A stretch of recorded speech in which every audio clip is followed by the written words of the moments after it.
Hello tout le monde, on se retrouve aujourd'hui pour découvrir ensemble ce compteur IGS 630 de la marque IGP Sport, qui est une marque que je ne connaissais pas du tout il y a encore quelques jours, qui m'a contacté pour me proposer de tester leurs produits et notamment ce compteur que j'ai trouvé intéressant. Du coup, on va s'y intéresser ensemble, on va le découvrir ensemble, il vient tout juste d'arriver.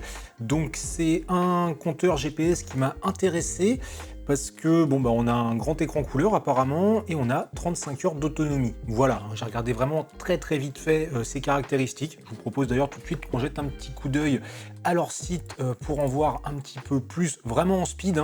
Donc voilà, déjà le prix.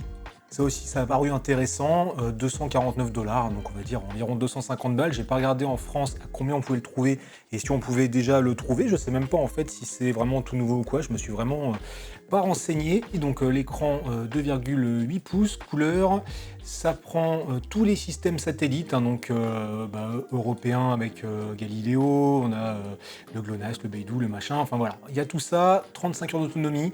Donc ça, faudra voir, est-ce que c'est 35 heures d'autonomie juste comme ça, 35 heures d'autonomie, bon avec la navigation je pense pas, mais voir combien de temps ça dure, donc je me dis que ça peut être intéressant. Voilà, qu'est-ce qu'on a d'autre, un petit peu les specs, donc ça vous pouvez faire pause si vous voulez, ou aller directement sur le site, je vous mets le lien dans la description, on va pas tous taper, donc juste voilà, 35 heures d'autonomie, les petites fonctions pour le vélo, donc il y a une application donc pour smartphone, j'ai pris de l'avance, je l'ai installé hier, je vous en reparle tout à l'heure, vous allez voir que déjà là il y a des petites choses, voilà. Apparemment il y a une interface web, on pourra aller voir ça plus tard ou un autre jour. Les trucs GPS, machin, les accessoires, alors ça ils m'ont tout envoyé, on va regarder vite fait mais bon c'est pas forcément le plus intéressant.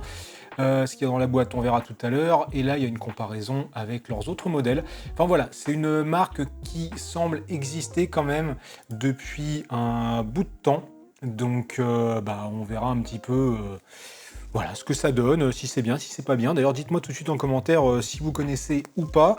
Point de vue accessoire, il m'a envoyé donc ici un support pour le compteur.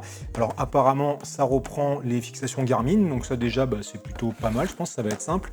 Ils m'ont mis une ceinture de fréquence cardiaque. Ils m'ont mis tous leurs capteurs, donc là on a capteur de cadence, capteur de vitesse, hop, mise au point, voilà, et le petit étui silicone pour protéger le compteur. Ok, donc pour les accessoires, voilà, vous pourrez aller voir les prix si ça vous dit. Nous, ce qu'on veut, c'est découvrir ce qu'il y a dans la boîte de ce IGS 630. D'ailleurs, la boîte qui est jolie, donc professionnel training, ok, nouvelle interface, download app, ça c'est déjà fait, on peut switcher les thèmes, bon, ok. Le compteur, il est là. Bon, ok, ça a l'air plutôt joli déjà, je trouve. Voilà, il est simple, efficace, noir. Il y a des boutons tout partout autour. La petite fixation Garmin. Là, je vois le port de charge en dessous. Donc c'est de l'USB-C, ça c'est très bien. Par contre, ce qui est moins bien, c'est qu'il est sous l'appareil et pas en dessous ici. J'aurais préféré qu'il soit en dessous sur la tranche, comme j'ai sur le Hammerhead Karoo 2, parce que ça permet tout simplement de le recharger en roulant. Même si là, a priori, avec 35 heures, on a quand même un petit peu de marge. Bon, on va le regarder après. Si tiens, ce qu'on peut faire, là j'ai un Garmin, le Edge 830. Il est un tout petit peu plus gros que le Edge 830. Voilà. Si on veut comparer vite fait les tailles, donc ouais, un petit peu plus haut, un petit peu plus gros, niveau épaisseur kiff. Bon, le manuel d'utilisateur, ok, en chinois, en anglais et en français. Hop, très bien. On verra plus tard si on a besoin ou pas. Et il y a une pochette d'accessoires. Ok. Alors on a les élastiques qui vont avec le support, donc toujours un quart de tour Garmin. Bon c'est bien, si on était déjà équipé d'autre chose, ça évitera d'avoir à changer, ce qui est mon cas d'ailleurs. Alors c'est marrant parce que du coup il y a, par rapport à Garmin, là il y a une seule entretoise comme ça, souple. Garmin ils ont tendance à en mettre de plusieurs tailles pour s'adapter à plusieurs formes de cintre ou de potence. Bon, ça va quand même convenir à pas mal de trucs. Câble de recharge USB-C, voilà, ça c'est très bien pour recharger quand même. On a une Dragon, bon ça c'est un truc je m'en suis vraiment jamais servi pour un compteur, et ça qu'est-ce que c'est? Une protection d'écran on dirait. Yep, c'est ça. Donc ça c'est cool, ils fournissent déjà le verre trempé, hein, ou je sais pas si c'est en plexi ou quoi. Mais ça c'est sympa qu'ils le fournissent avec, ça évitera d'avoir à en acheter. Bon bref, hop, voilà. Alors, allumage, bah du coup, allumage, je suppose le bouton ici tout simplement. Et ça s'allume, ça c'est bien. Alors, choix de la langue. Ah, c'est pas tactile.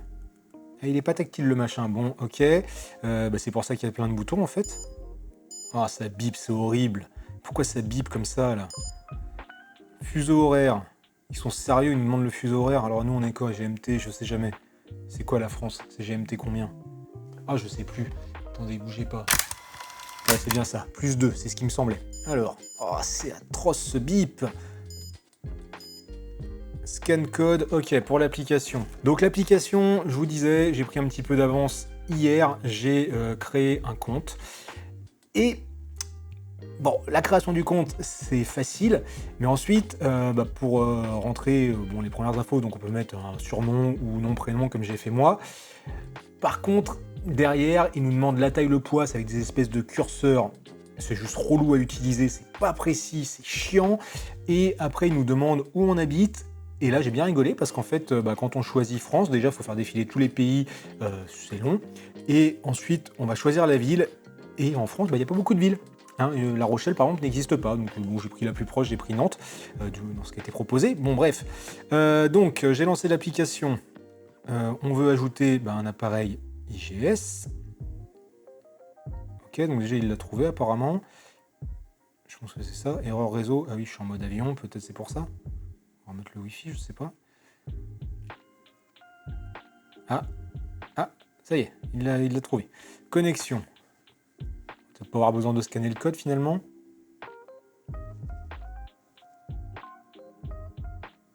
Ok. Données d'activité sont téléchargées automatiquement. Bon, c'est très bien. Fuseau horaire de synchronisation. Ok, donc il nous demande de mettre le fuseau horaire juste avant et en fait il est capable de le faire tout seul. Bon. Ok. Fait. Allez. C'est tout? D'accord. Si on va là. Est-ce que éventuellement on peut voir s'il y a une mise à jour? Moi j'aime bien vérifier tout de suite. Voilà, détection de firmware. Ok. Ah bah il y a une mise à jour. Donc on va mettre à jour de suite. C'est parti.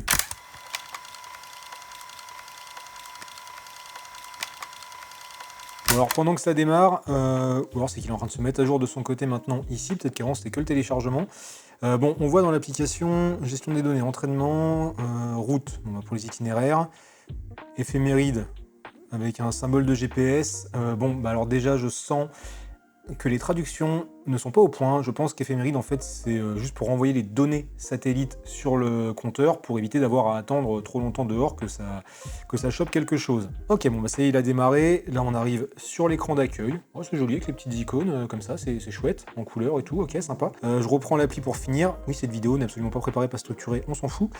Paramètres d'affichage, tout. Tout de suite j'ai envie de voir paramètres d'affichage. Merci de connecter l'appareil en premier. D'accord, s'il n'était pas connecté. Là.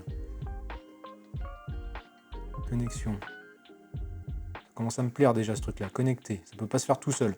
Bon, paramètres d'affichage, temps rétroacteur, ok, ça c'est la luminosité. Mode thème, style de thème, couleur du thème. Bon voilà, donc il y a différents trucs, autres réglages. Bon déjà c'est bien, apparemment on peut régler la plupart des paramètres du compteur directement depuis l'application. Donc ça peut être pratique, comme là on a le tactile.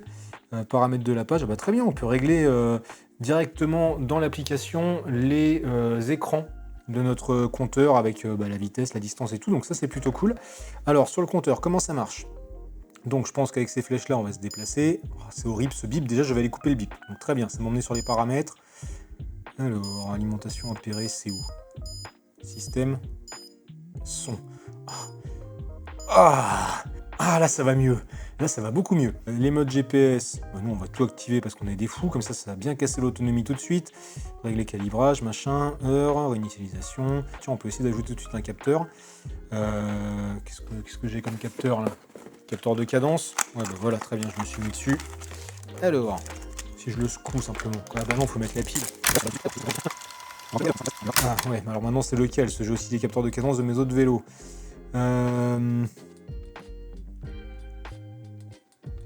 aucune idée duquel c'est. Je suppose que c'est le dernier, c'est celui qui a la plus grosse réception, les autres sont un tout petit peu plus loin. On va dire que c'est celui-là. Il n'y a pas un numéro dessus. Bon. On verra bien si c'est celui-là. Bon, en tout cas, voilà, l'appairage de capteurs se fait facilement. Donc ça, très bien. Allez, on retourne en arrière. On a histoire. Alors, encore une traduction foireuse. Je suppose que là, histoire, ça veut dire historique, donc historique des entraînements. Thème. Alors, bah ça, ok. Écran 1. Thème 1, d'accord. Couleur. Ça, je suppose qu'on change la couleur de surbrillance des menus. Tout simplement. Je sais pas si je mets ce bleu. Ok, c'est ça, tout simplement. Ah, par contre, c'est vrai que le fait que ce soit des boutons, pour ce genre de truc là où il y a beaucoup d'options, c'est long. C'est long, et c'est là que le tactile, c'est quand même bien, quoi. Mais bon, l'avantage, par contre, qu'il n'y ait que des boutons là-dessus et pas de tactile, c'est que bah, pour les sorties sous la flotte, il n'y aura pas de problème, il n'y a pas de trucs qui vont bouger tout seul. Moi, je sais que sur le Hammerhead, le Karoo 2, d'ailleurs, il faut que je vous en reparle de ce compteur, alors abonnez-vous, ça vous ne manquerez pas ça.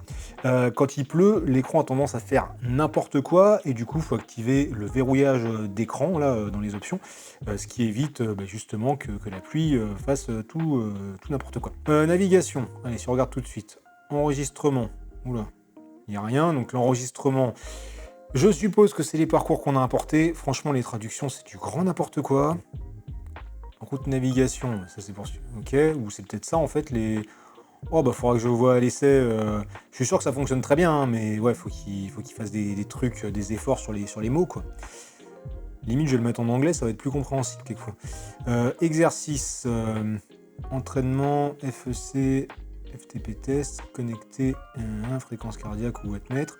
Ok, donc apparemment, bon, il y a les fonctions d'entraînement. Ah bah il y a déjà des entraînements programmés, d'accord. Ok. Climbing training. D'accord, donc avec quelquefois plusieurs... Ah non, c'est les différentes phases d'entraînement qu'on voit dedans. Ok, donc ça c'est sympa, je pense aussi qu'on peut en créer via le truc. Et cyclisme, qu'est-ce qu'on a? Ok, route, urbain, trajet intérieur, et si on fait ajouter... Ok, donc là on peut paramétrer nos différents profils d'affichage. Et donc, je suppose grandement que si j'appuie sur ce bouton-là, attention, ça va lancer l'entraînement. Waouh! Attendez, GPS, forcément je suis dans l'appart, il risque pas de le trouver. Ok, bah l'écran est joli en tout cas. Franchement, l'affichage a l'air propre, donc ça c'est pas mal. Est-ce qu'on peut défiler les pages? Oui! Parfait! Franchement, ça c'est simple et efficace, j'aime bien. Là, je suppose que ça fait un tour. Voilà, ça fait rien. Ok, faut peut-être le paramétrer ce bouton-là si je reste appuyé. Ça fait rien. Ça, il est où? Ça met play. Ok. Bon, donc c'était pas encore lancé. Là c'est lancé. Et maintenant, ah ben voilà, maintenant si j'appuie sur le bouton en dessous, ça fait les laps, ok, pas de problème, je rappuie là, ça se met en pause, facile. Menu, sauvegarder, navigation, ok, donc, ah c'est pas tactile, c'est vrai, merde. Menu, quitter, est-ce que non, je veux pas quitter l'entraînement tout de suite, ok. On relance, on arrête, si on appuie longtemps, il se passe rien. On défile. J'ai l'impression qu'il n'y a pas de fonction sur les appuis longs sur les boutons. Donc il faudra voir si ça peut se paramétrer. Bon, ok. Retour départ, machin, paramètres, cyclisme. Moi je veux me barrer d'ici. Ah! Oui, je veux abandonner cet entraînement. Voilà, très bien. Bon, bref, on va pouvoir tester tout ça tranquillement. Je sais que quand on a fait notre entraînement, ensuite, ça bascule directement sur Strava. J'ai déjà relié mon compte, donc ça, c'est très bien. Maintenant, ce que je vous propose, c'est de me poser dans les commentaires toutes vos questions par rapport à ce compteur. Déjà, comme je l'ai dit, dites-moi si vous connaissez, si vous ne connaissiez pas, tout ce que vous aimeriez que je teste peut-être dessus, je verrai ce que j'arrive à tester, et comme ça, quand je ferai la vidéo de test, j'essaierai de répondre au mieux à vos questions.